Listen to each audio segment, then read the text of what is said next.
Saint Agnes of Montepulciano was born on January 28, 1268 and died on April 20, 1317. She was a Dominican prioress in medieval Tuscany, Italy, who was known as a miracle worker during her lifetime. Agnes was born into the noble Segni family in Gratiano, a part of Montepulciano, then part of the Papal States. At the age of 9, she convinced her parents to allow her to enter a Franciscan monastery of women in the city known as the Sisters of the Sack, due to the rough religious habit they wore. She received the permission of the Pope to be accepted into this life at such a young age, which was normally against church law. In 1281, the lord of the castle of Procchino, a fief of Orvieto, invited the nuns of Montepulciano to send some of their sisters to Procchino to found a new monastery. Agnes was among the nuns sent to found this new community. At the age of 14 she was appointed bursar.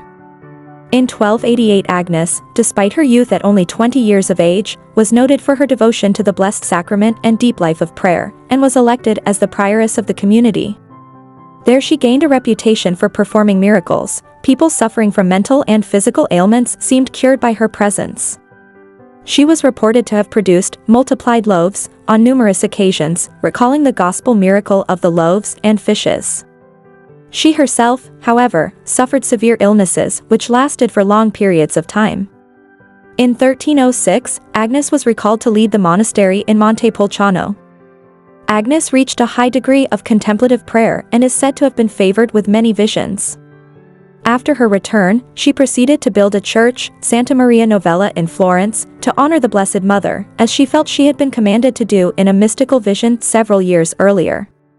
She also had a vision of Saint Dominic Guzman, under the inspiration of which she led the nuns of her monastery to embrace the rule of Saint Augustine as members of the Dominican order. She was frequently called upon to bring peace to the warring families of the city.